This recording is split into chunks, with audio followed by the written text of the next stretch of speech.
Welcome to today's webinar, Hackers and the Human Factor, Securing Government and Education.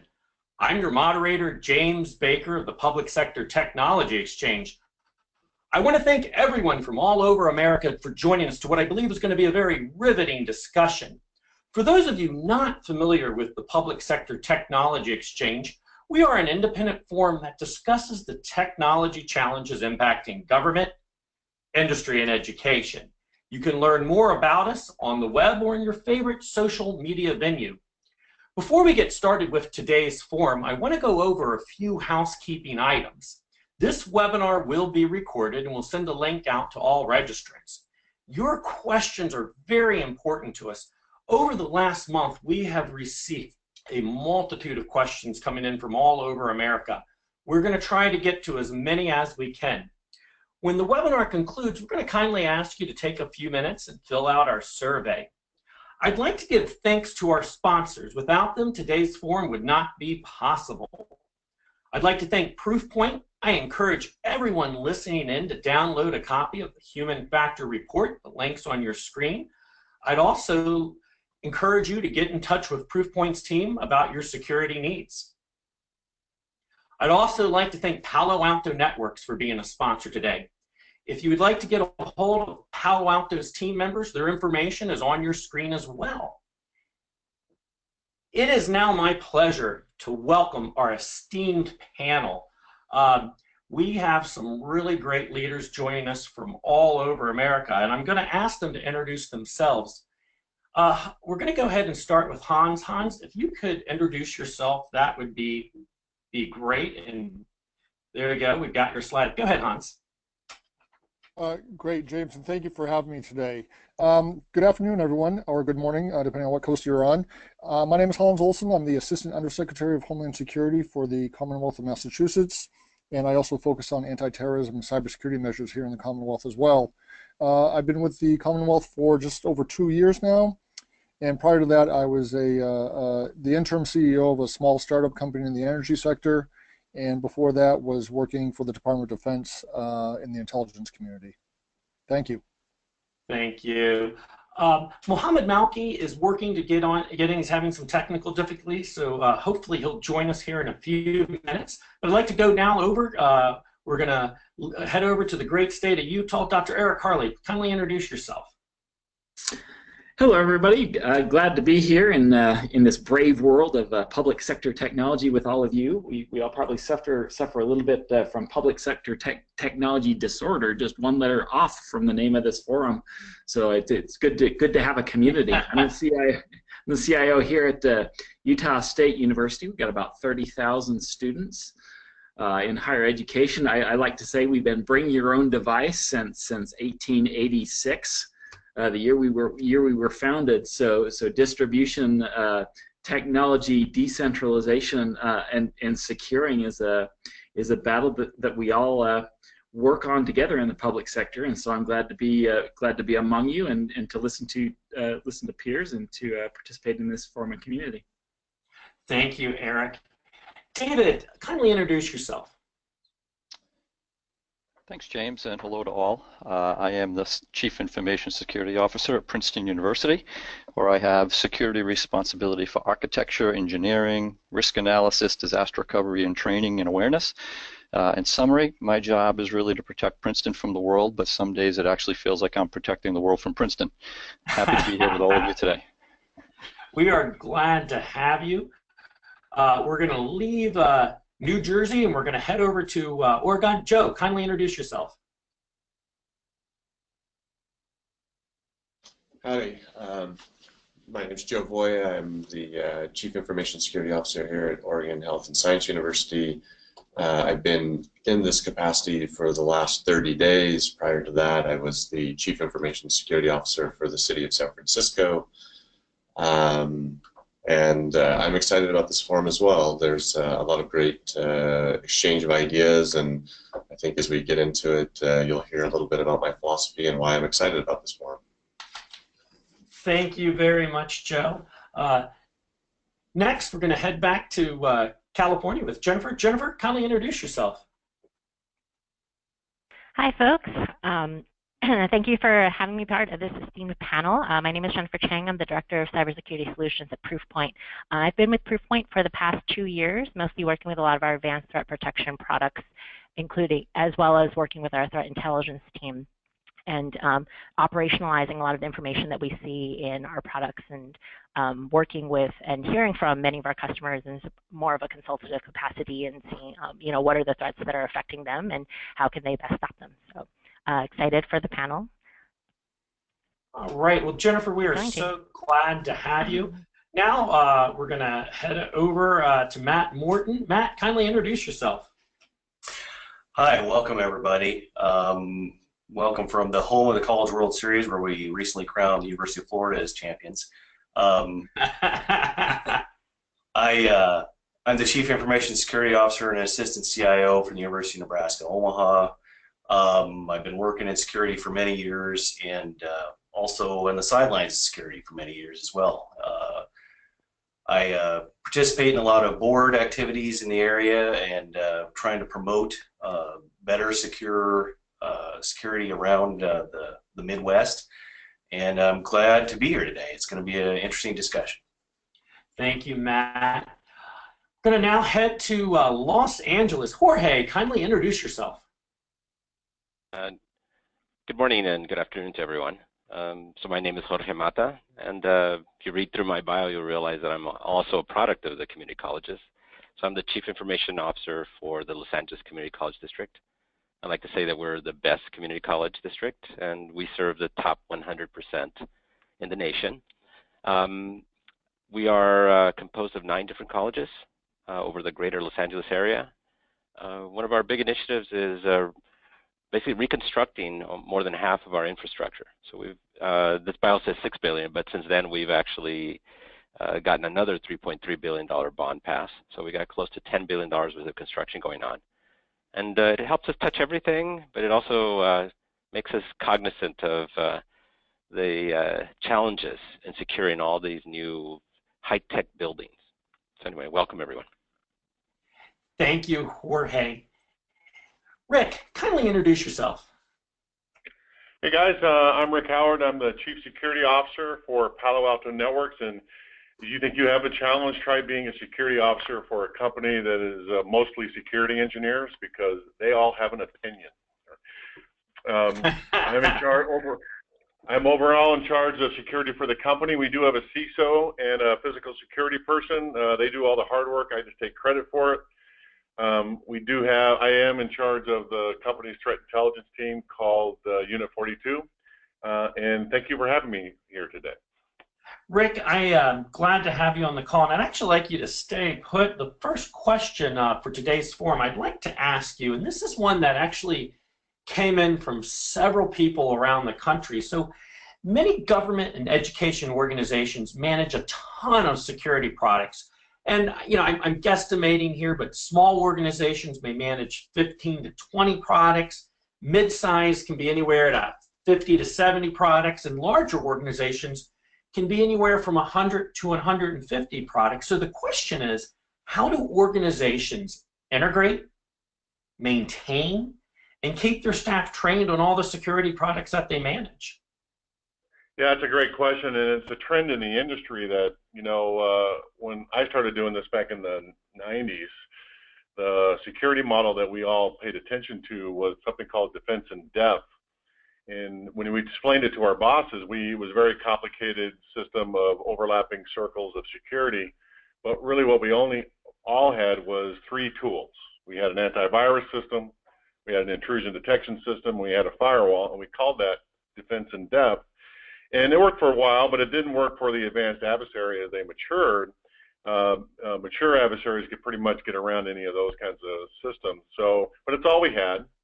Sometime around 2010, Lockheed Martin wrote a white paper about kill chains, which completely disrupted the industry. Because instead of just putting 3 controls out in your networks randomly and hope that the bad guys would run into them, the kill chain paper from Lockheed Martin said, we're going to put security controls precisely where the bad guy needs to go, from delivery of the payload to the compromise of the machine to establishing command and control back to their home base to moving lateral within the victim's networks, to finding the data they want to destroy or steal, and then if they wanted to steal the data, how would they exfiltrate it out? So we all thought that was going to solve all of our problems. And it might have, but the problem is what you just mentioned, is that we have this explosion of tools that we're all trying to manage. Even if you're a small organization, you have too many that you can't already manage. And the dirty secret in the security industry is that we make you guys manage that. We make the network defenders manage that. We don't do it for you. And the other dirty secret is your staffs didn't get any bigger. So it's become very hard to do all that work. It's my experience that, you know, you pay for a point product, and we call those products point products because they don't talk to each other. You pay for a point product like, you know, 3 or 4 times. You got to buy the box. You got to buy someone who can maintain it, you know, keep the blinky lights going. You need someone who understands the data coming off of it.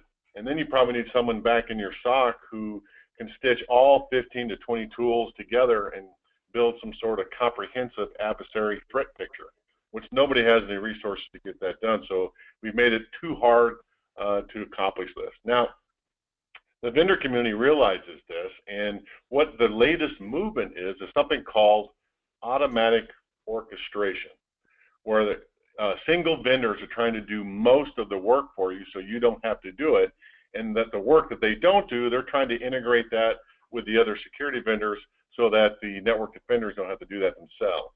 So that's the trend, right? And so the hard part about this, though, and this is why this group can, I'd like to hear you guys weigh in.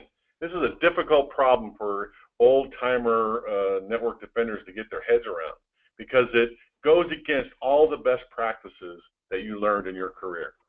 The best practices we learned in the 90s were vendor in depth, never buy a single vendor to do anything, and well, that's the main one, okay? And so what we're telling you now is you're going to have to trust a single vendor to do most of the work.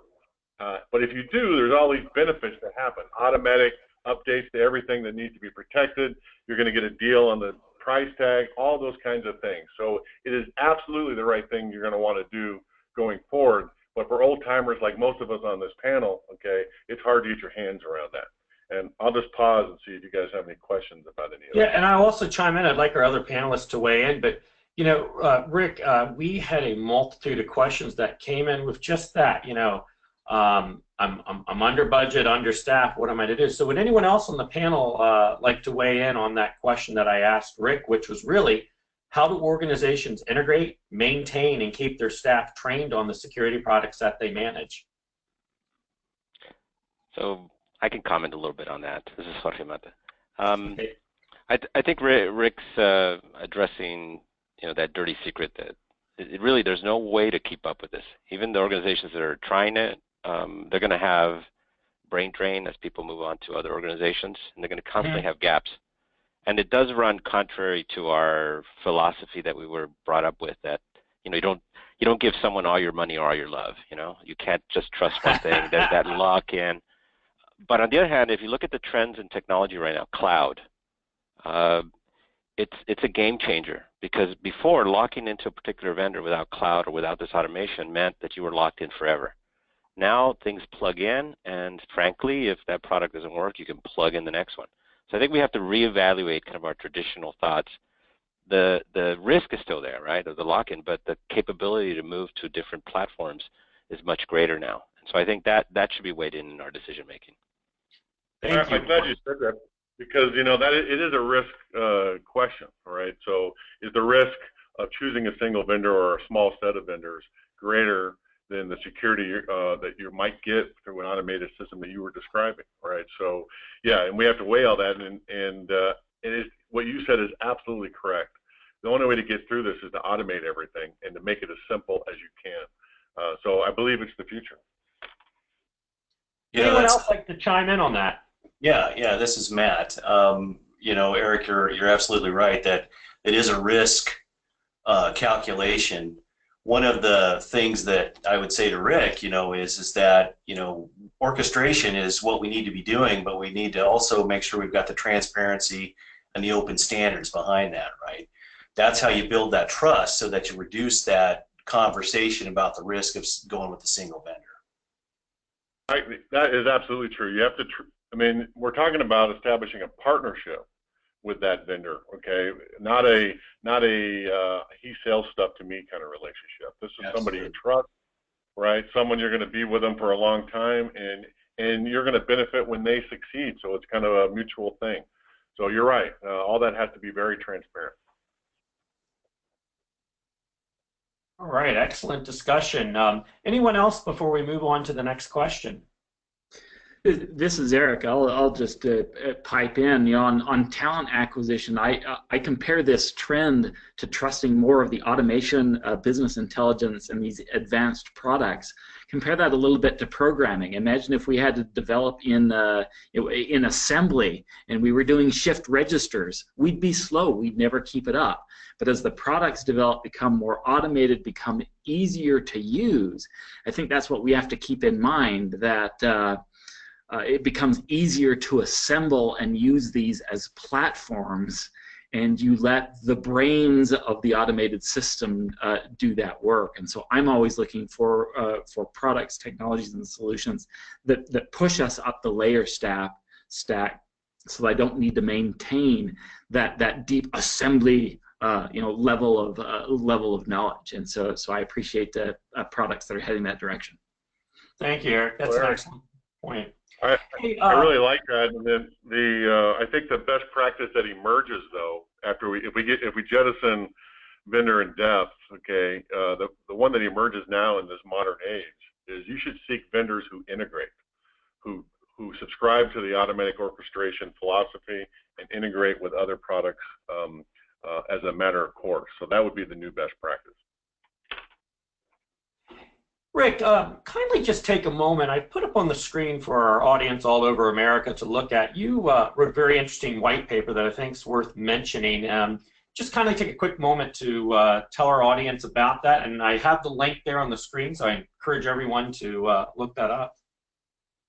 Well, thanks. I wrote this because I was interested in how we got to where we are. So this is sort of a little bit of a history lesson there to figure out how we went from defense in depth to kill chain to automatic orchestration to this partnership and even a different kind of a security consumption model. It's kind of where we're going now.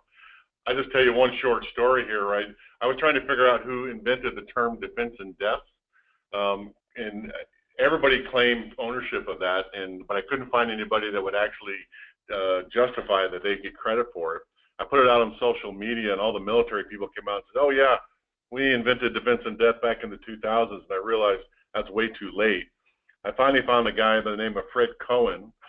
He wrote a couple of papers in 1991. He didn't say he invented the phrase, but he mentioned that everybody was using defense in depth in their enterprise philosophy. So I called him. I said, "Hey, Fred, are you the guy that invented the term defense in depth for all network defenders?" He goes, "No, I didn't invent it, but I was probably the first guy that wrote it down. So we're going to give the title to Fred for being the first guy to write defense in depth down in a white paper." So there you go. All right. I think this is Joe Voje. I think I have to claim credit for that. I think I did that. All right, so you got to put Joe on the paper next to. He's claiming it. Excellent. Hey, I want to switch gears now, and this is also a question that came in a great deal. Hans, the greater Boston area is home to over 45 education institutes. Can you comment on the future talent pool for cybersecurity? Yeah, great question. So that is a very large initiative for our governor, Governor Baker here in the Commonwealth, is to expand that talent pool, widen the funnel, if you will, and to generate talent at all levels. You know, not just at a four-year degree, but we're looking for PhDs and for people coming out of high school and people coming out of community colleges with differing levels of cybersecurity techniques and savviness, if you will, and to really make Boston a hub. We are the hub city, ecosystem for companies to come and essentially plant seeds here and create, you know, really robust cybersecurity companies here in the United States.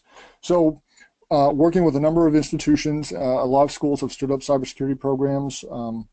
one that I will mention because I'm affiliated with it. I teach at Boston College, has stood up a Master's of Science in Cybersecurity, focused on policy and governance. So it's not just the technical aspects that we're looking for, but the surrounding ecosystem, if you will, that goes along with cybersecurity. Excellent. You know, interesting enough, I want to open this up to the panel, but I also want to ping Joe and Rick on this one. You know, Joe, if you could just comment real quick, you know, as we talk about this, you know, cyber recruiting, you know, what are some of the strategies for training, team building, and recruiting that you would suggest implementing to our audience? Yeah, we've in my former role as CISO for City of San Francisco, you know, obviously no shortage of terrific talent sitting there in the Bay Area, but we found that we had great success when we were recruiting for diversity. So when we were putting up postings initially, we just weren't getting the type and quality of candidates that we were looking for, mostly because of some of the language that we were using in our job postings, and we weren't leveraging the full capabilities of social media to get that. So it's very typical in you know, your stereotypical government agencies, you know, write the job description, you know, post it onto your own website, you know, don't do any social media outreach, wait for them to come to you. And we really felt to grow our program and increase the talent level of our employees that we had to actively go out and recruit folks. So we kind of created a guerrilla campaign around reaching out through our own personal social networks and our professional networks in social media to go out and grab people. And what we found was that when we were leveraging those platforms and specifically targeting underrepresented groups within our organization, that we found some amazing talent. You know, I'd love to tell personal stories for all the folks that I recruited in San Francisco, but one in particular was a lady that I recruited from an underrepresented group. In cyber, it's very rare to find women working in this. I mean, IT is definitely male-dominated, cybersecurity even more so. But we found an amazing talent, and she brought a capability to our organization that had been lacking forever, and it was just an amazing effort. And so I encourage groups to, one, look, if you're looking around you and you see a lot of the same flavor, look for a different flavor and see what that brings to your team.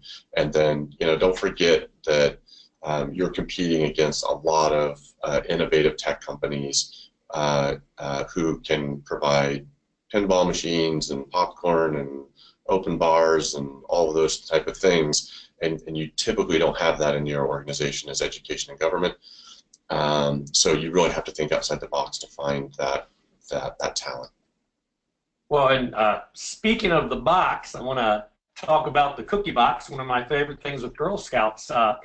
One of the neat things, Palo Alto Networks actually did a really neat, and I've got a question here for Rick, but I want to preface it with a little story.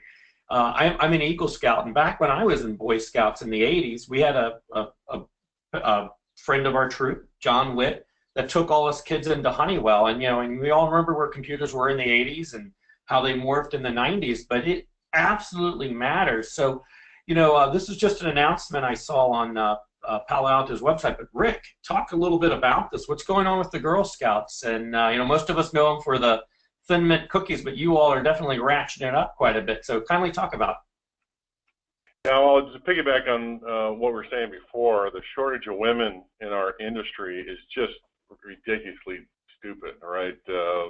Forbes magazine said last year that there's only 11% of women in the cybersecurity workforce.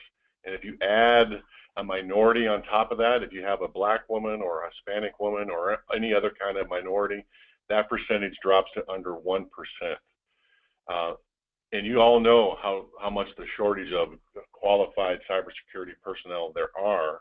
There's over 1 million jobs unfilled right now. So clearly, if we have any hope of closing that gap, we're going to have to hire a bucket load of women to come in and help us do this.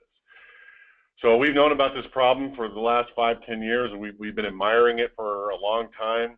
At Palo Alto Networks, we decided to do something about it. So we partnered with the Girl Scouts to build the curriculum for 18 cybersecurity merit badges for their almost 2 million girls in their program, K-5 through 12.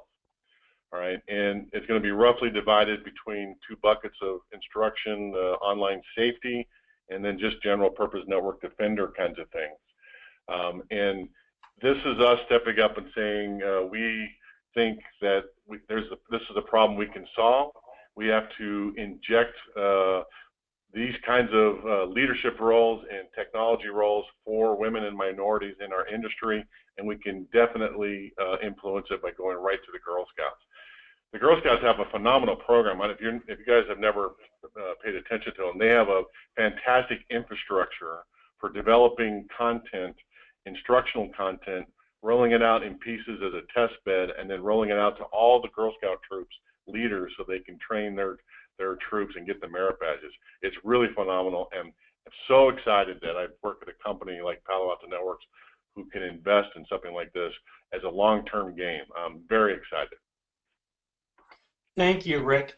You know, one thing I wanted to comment on, Bill Britton has been a speaker on our panel in the past, and he's the CIO over at California Polytechnic University, or Cal Poly. And I had a chance to go observe their cybersecurity training center, and they actually run a program for high school students. And one of the things that they look at, they're not looking for the kid that can give the quickest answer or fix whatever the glitch is. They're looking for the kid that can problem solve whatever an unknown problem could be in the future. And they just had 2 weeks ago did a huge event down there on the central coast of California. But we're seeing a lot of things, and like I said, my hat's off to what Palo Alto is doing. I really like some of Joe's comments on that as well. If there aren't any other comments, oh, Jennifer. Please. As the only woman on this panel and a woman in cybersecurity, I did want to comment and say that, you know, I'm going to make it a little personal here in saying that in my journey here in cybersecurity, mentorship has been tremendously important. And for those of you who are fathers out there who have daughters who like puzzles and solving problems and have a keen interest in math and building up and cultivating that in them, and that sense of curiosity is incredibly important and plays a tremendous role in, you know, women thinking that it's possible for them to be successful there. So hats off to all of you and all the efforts that are being made to engage more women in the community. But, you know, of course, community and that personal touch and building relationships is extremely important. Thank you for that. Thank you for that. I am going to shift gears now.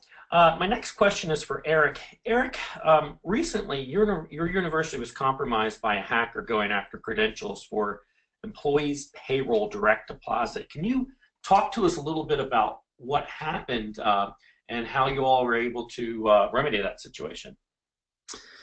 You bet. I think as most of us are discovering, either through bad experience or other ways, is quite frankly the username and the password is dead. We have to find ways to get beyond that. With the title of this presentation, which is you know, the human factors involved, people really get involved in security when it impacts them directly. And it hits you pretty directly if your paycheck doesn't show up in your account. Very simply, classic phishing email practices. Click on them, give them your username and password.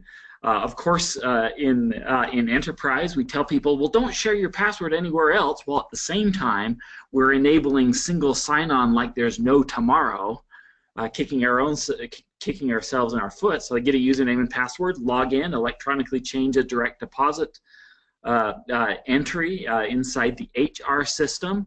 The hacker then uses that same username and password to get into email, because of course we're using single sign-on, deletes the notification, just watches for that coming from the system. So when does the user notice that something is wrong? When the money is gone. And then by the time they contact us, that money's international and gone 3 steps. And as is usual, how do we traditionally find out about hacks and compromises? After the damage has been done. Thank you on that, and I tell you, if it's not just happening in Utah. We did a live event here in Sacramento about a year ago, and Dr. Larry Gilbert, who recently retired from Sac State, commented where they had someone going in after there were 7 people that had check authority, and they were able to get on their account, just doing small things, sending a message to someone, schedule an appointment, and at the last hour they called them. So.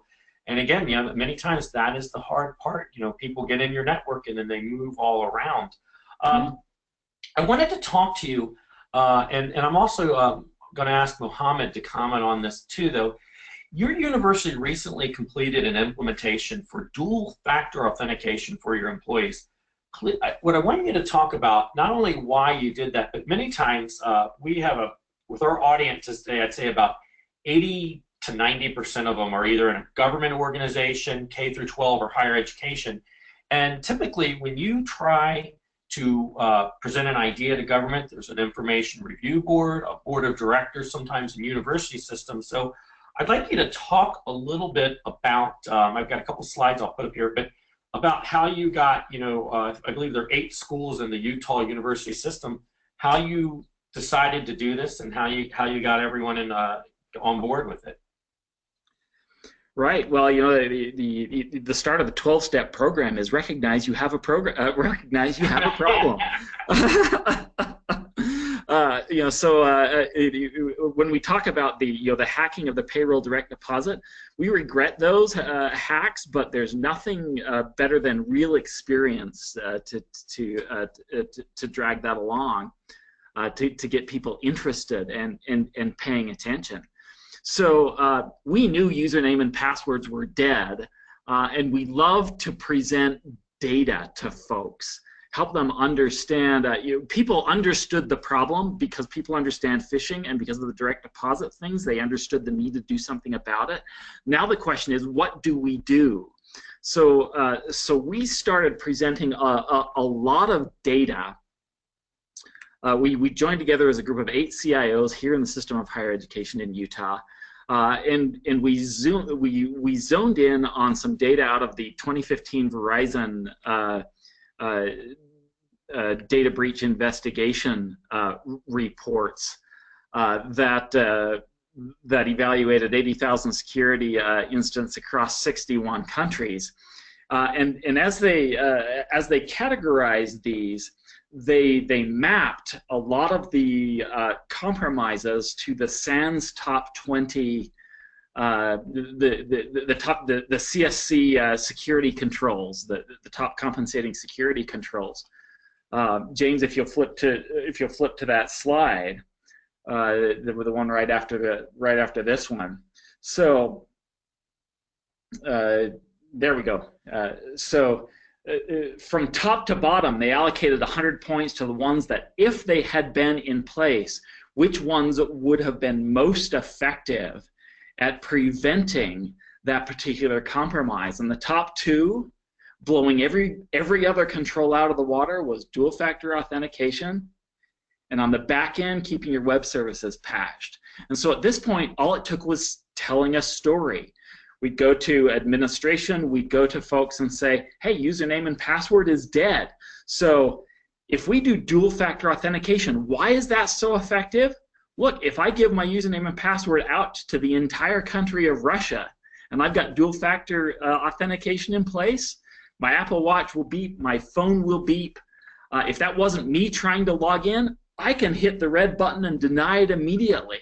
I can stop the damage right there, and now suddenly I'm reminded, oh, maybe my credentials are compromised, I better go change my password. But I've stopped the damage. and I'm notified instantly that some compromise has occurred. And that story resonated with a lot of people. And so we eventually got a memorandum out of those stories from our state board of regents, using data, using stories together. And it takes data and stories, because people aren't convinced by facts alone. They've got to have some emotion and some personal involvement. The combination of those two produced the statement you see on there, where we entered the requirement to do that. And off we went. Thank you, Eric. That's excellent. I want to come back to this topic, and I just want to put a pin in it real quick. One of our guests, David Cherry from Princeton University, has to leave a little bit early, and I wanted to get a question to him while we have him on there. David, I had a question for you. There's a great deal of conversation on security awareness and training for the positions you support, but in your opinion, what do you think a security leader should really be responsible for? Thanks for that question, James. And you're right, there's always a great deal of chatter in the security community on the cost and effectiveness of security awareness training efforts throughout the community. There's also a lot of research that one can find, I think, to support whichever position one subscribes to, both positive and negative. I, for one, believe in the value of a strong security awareness program. It's actually embedded in my group's mission statement, which includes a pillar that charges us with an expansive and continuous security awareness program.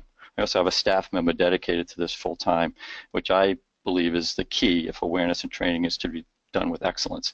And I've seen a constant increase in interest in our programs with a measurable impact on our risk and our security benchmarks. I believe that our user population really are all breach detectors. You know, you can build the best architecture and have all the best solutions, but if an end user gets tricked or can't recognize abnormal behavior on their technology they're using, then all the technical work is for naught. So it's our goal to make security a cultural mindset, and we can't do that without a strong awareness mindset and focusing program, and I vote yes for security mission. I want to ask you one other quick question, and I appreciate you making time for us. Can you tell our audience an example of one interesting solution you have used that has dramatically impacted security awareness on your campus and the positive impacts you've seen from it? Yeah, absolutely, James. At the beginning of this year, we implemented what we call the Fishbowl. That's fish with a PH, obviously.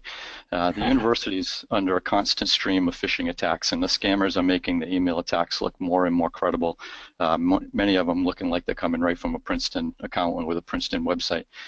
In addition to our focused awareness and training sessions on phishing to teach people about this, the Fishbowl was created. And the premise is simple. When a member of the community receives an email that's a possible phishing attempt, they check the Fishbowl website that's linked off the information security page. If the message is listed in the Fishbowl, then the user simply deletes it. If it's not, they send it to a Fishbowl email address, and we review it and add it to the website very quickly, usually in under 10 minutes, 24/7.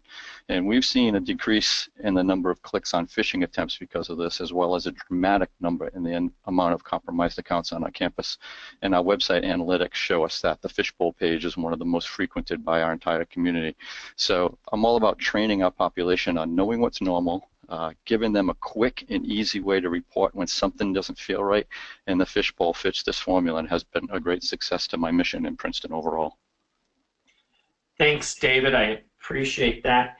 I want to switch gears. I have a few more questions for the panelists, and I want to jump back to this kind of dual-factor authentication. Mohammed, I know on May 27th, 2016, the state of Colorado's governor, the chief of staff, and all the cabinet members got on board with the governor's office of IT plan to proceed with implementing two-factor authentication for your email service. Can you please comment on that? Thank you, James, for having me. Yes, it took the governor's office and chief of staff and all the cabinet members to see the value of enabling two-factor authentication for the emails. My first request, being with the state for almost over 18 years, I had the request for implementing the two-factor authentication on one of the major systems on 2007. And all that time, I was not successful to convince the state to spend the money and to implement two-factor authentication. But when we had too many and a huge increase in phishing attacks and on state emails, and we have seen users actually clicking, and we had some significant impact, then at that time it became obvious that we have to do something about it. So 2015, we started the planning to implement a two-factor authentication. And so now you all are a little bit over a year down the road. How has that helped? Actually, we have 100% enforcement without whining from the end users. Having 26,000 plus users, being able to change the behavior of the users by providing second factor with all other challenges that the panelists they are aware of, by providing a variety of options of consuming the two-factor authentication, we have 100% enforcement. And we are not stopping at the email service. Actually, we started a year ago on having a program for two-factor authentication where we are putting in place the platform and then adding the critical system being in-premise or in the cloud to be consuming the two-factor authentication. Thank you for that. I appreciate that. Before we move off of, I have a few more questions for Jennifer, Matt, and Jorge. Before we move off of dual-factor authentication, anyone else want to comment? All right, we're going to switch gears. Joe, I have a question for you. I've actually heard you say that you're hearing it for the first time here on the PSTE, but I've heard you say that cybersecurity is like the children's storybook Stone Soup by Marcia Brown. Can you share a little bit, first of all, for those of you that don't know about Stone Soup, can you give us just a quick, little tidbit on that? And then tell us how cybersecurity is like this children's book.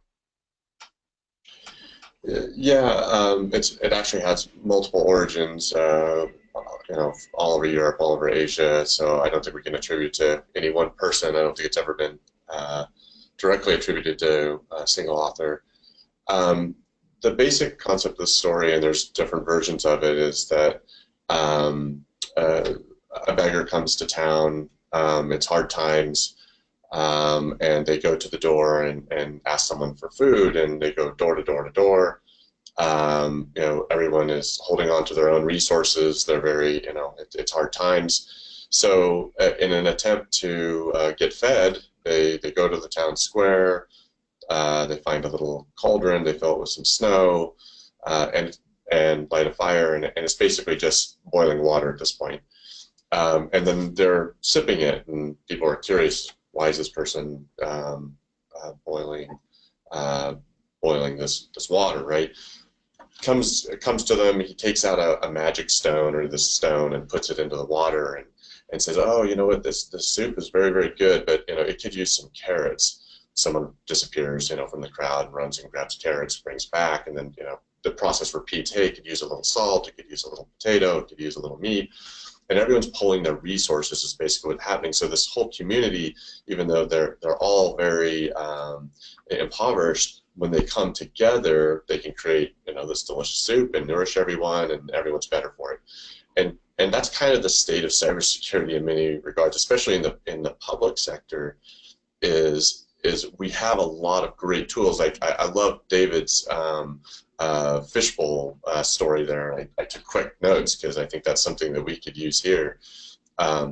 When we pull those ideas, we pull our resources and pull our intelligence together, then we can actually become better for it and stronger.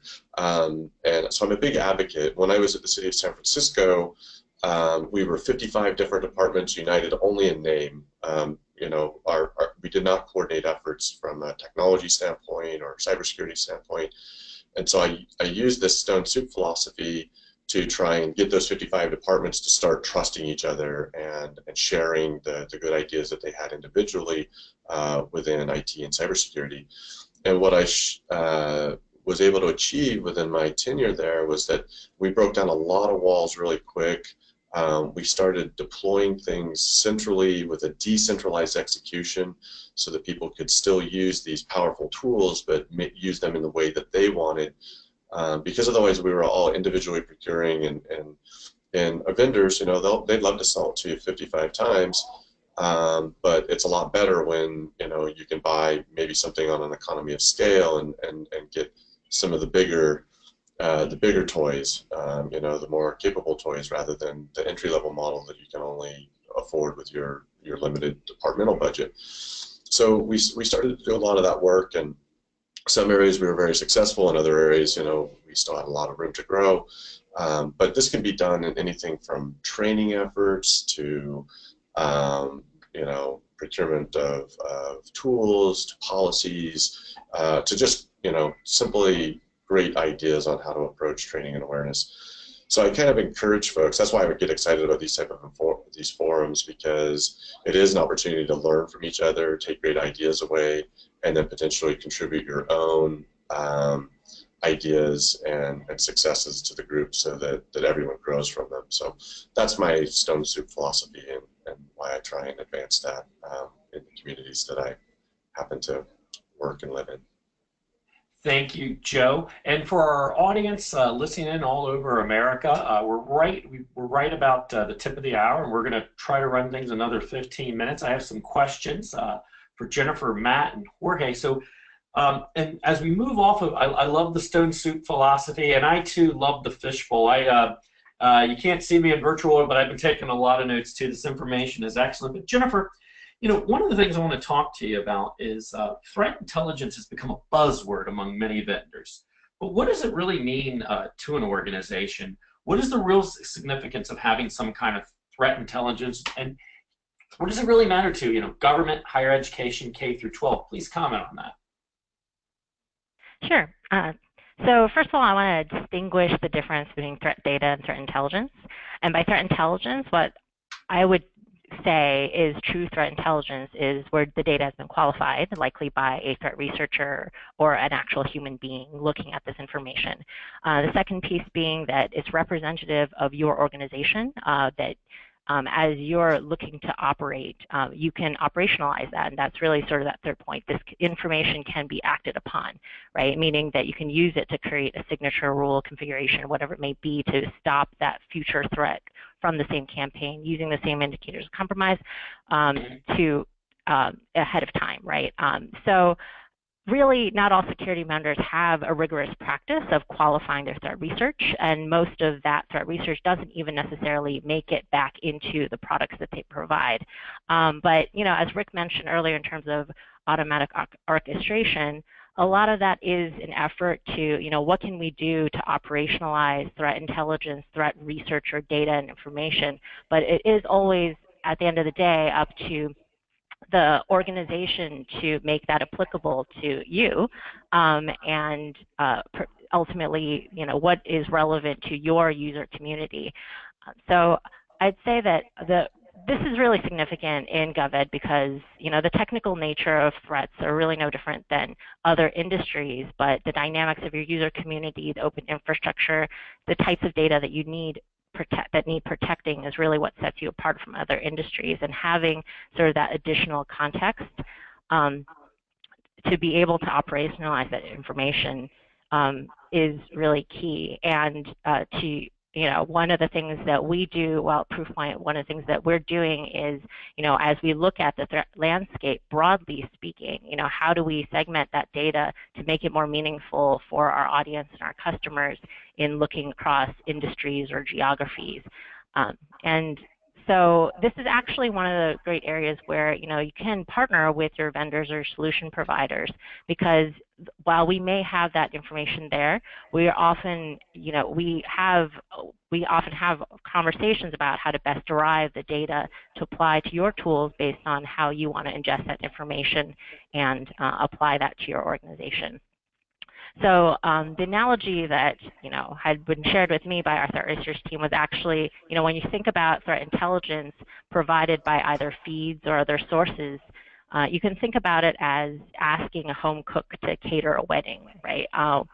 while it's not impossible for you internally or your internal team to do some of the threat research yourself and derive the intelligence or the threat data, it's difficult, right? And so most of your vendors and the teams that we have in terms of providing threat research and information, you know, we're really taking this and trying to operate at scale and being able to apply, you know, and make recommendations to this is how you can actually apply this information in your environment.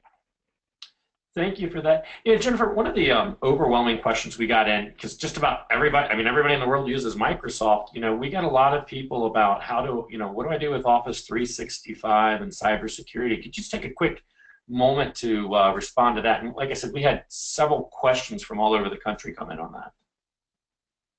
Sure.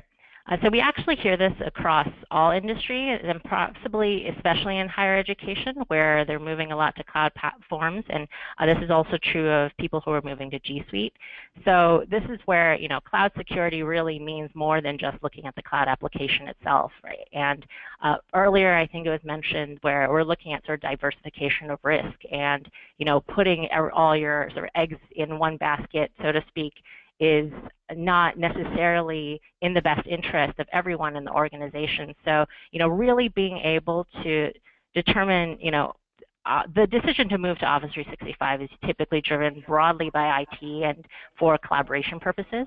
But the question is whether or not the additional features, security features that Microsoft has built into Office 365 really serves the purpose of your security team, and whether the information, even the threat intelligence that's claimed there, right, is really operationalized in the way your team responds to incidents or obtains visibility in what's going on in your environment, right? So, you know, even in terms of, you know, standard security practices, you know, we're hearing a lot lately about massive campaigns such as, you know, like WannaCry, and while these aren't necessarily relevant to Office 365 specifically, but, you know, this does kind of change the game in terms of how we're thinking about people being compromised. So at the end of the day, right, that decision to move to Office 365 does, of course, mean, you know, make sure that your IT team or your broader IT team is aware of your needs and what can make you more effective, and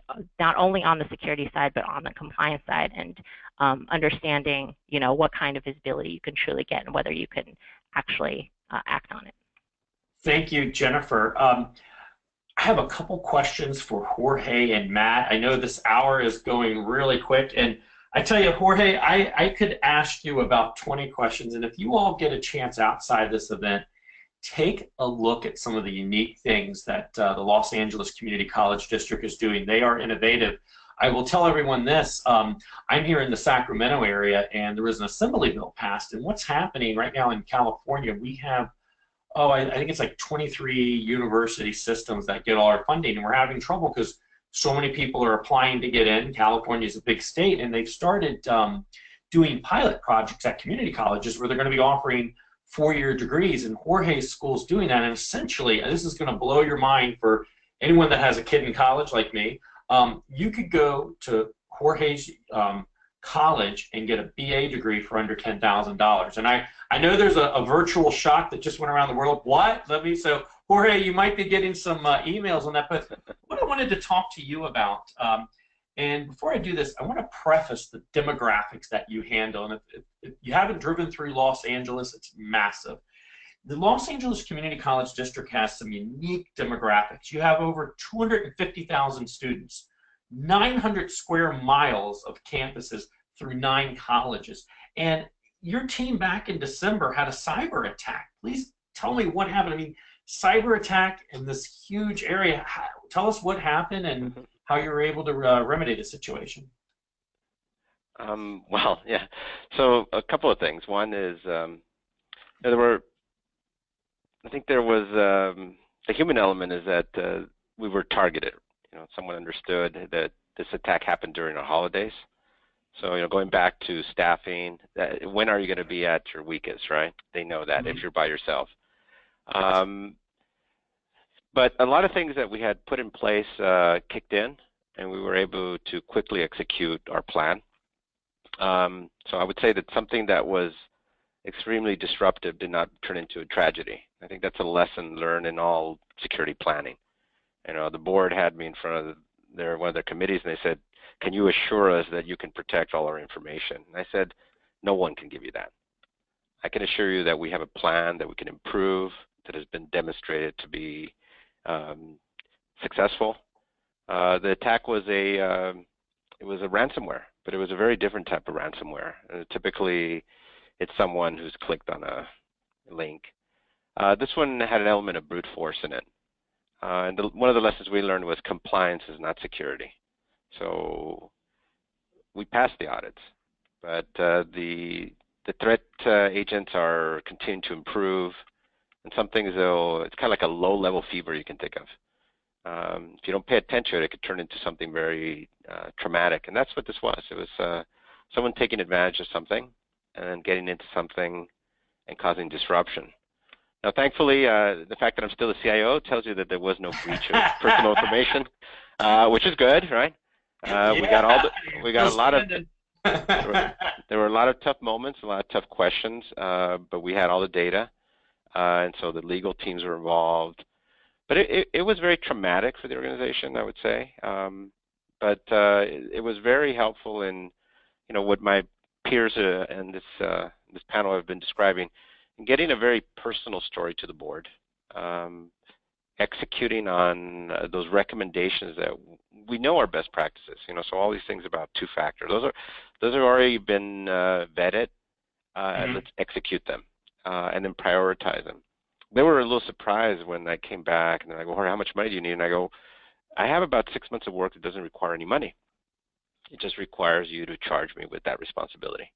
That kind of blew them away, because I'm with David. You know, this awareness, embedding it into the DNA of our organization, the automation. I would say the security awareness is the defense in depth, and that's one of the things that saved us. We had just completed an entire year of security awareness training, so we didn't get caught with some of the things that others would have gotten.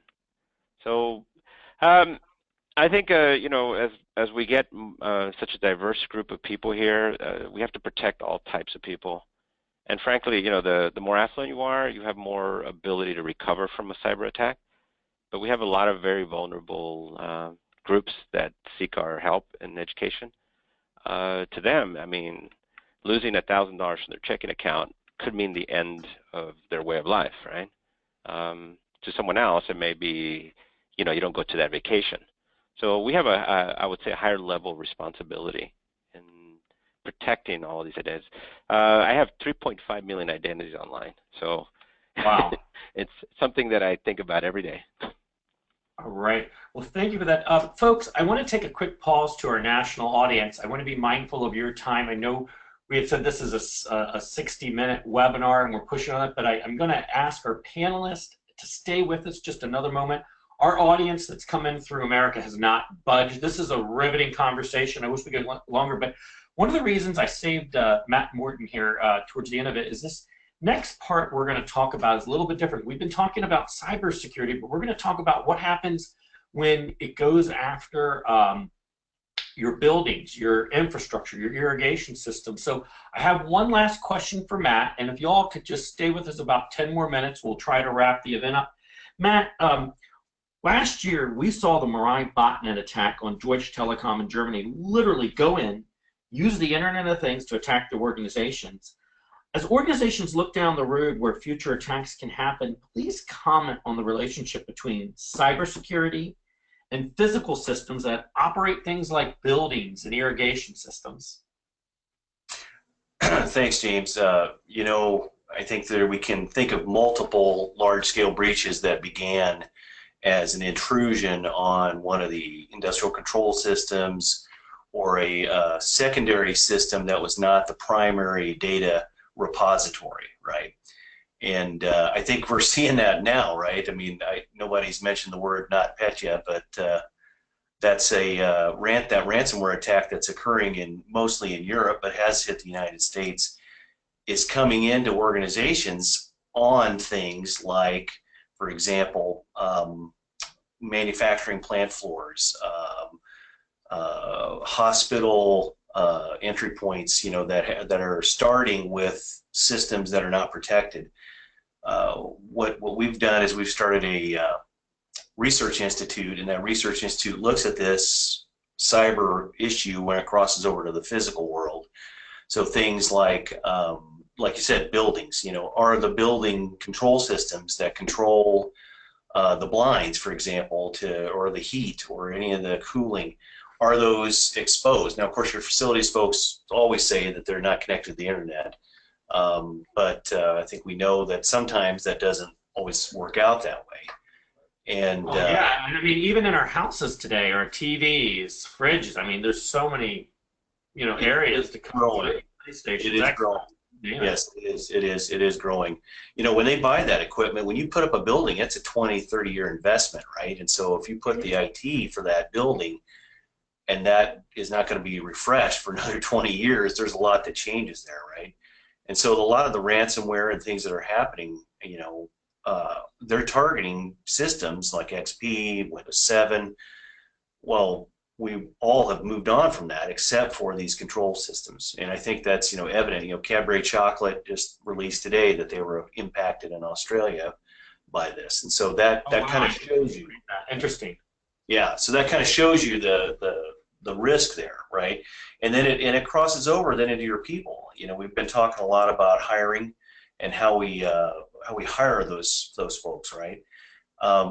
Building from within and working with those facilities folks, the people that are electricians and whatnot, and teaching them in cybersecurity can help provide you a better spread into those areas, so that you get more eyes on what's going on. Perhaps maybe they'll bring things to you, and we're actually in our research looking at products and assisting people with the implementation of those products in their buildings that actually do many of the same things that both Proofpoint and Palo Alto do, but maybe at a smaller scale, like an irrigation system.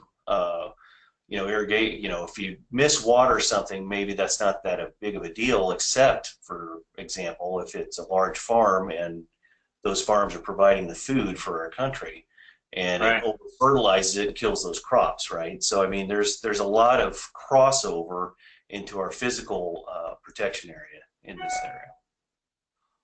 Thank you, Matt, on that.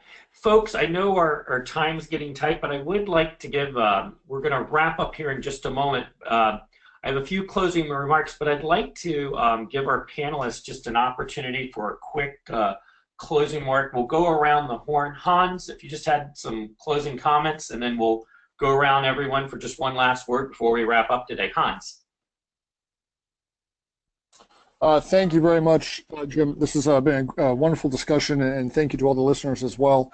For me, it's a couple things. One, it's yes, technology is very important. It's driving our day-to-day lives, but the people are the most important thing underlying all of this. And for us, it's training, education. So how do we train and educate our workforce, and for the generations that are coming behind us to be proactive in using their material and technology in a safe and secure manner. So that's our big area of focus right now is on training education of the workforce. Thank you, Hans. Mohammed, last word before we wrap up today.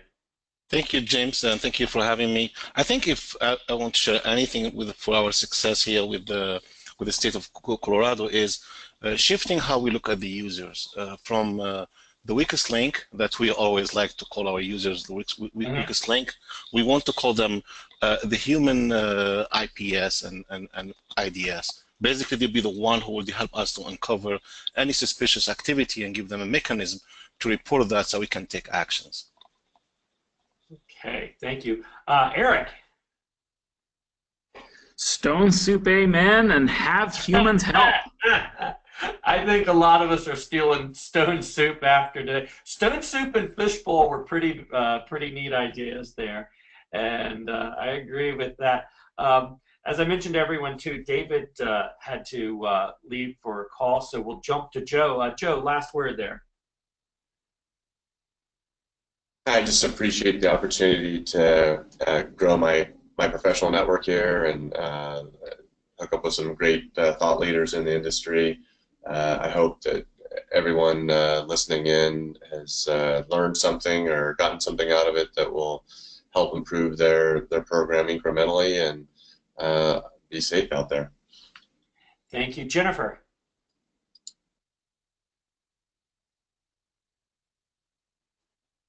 You know, as we already talked about, threats are going after humans, so the human touch is absolutely required for effectiveness. So not only training your humans, but really equipping the people on your team, and hopefully that influences what skill sets are really required of security professionals in the future, you know, in terms of, you know, making the most of working with technology as well as really understanding what underlies that.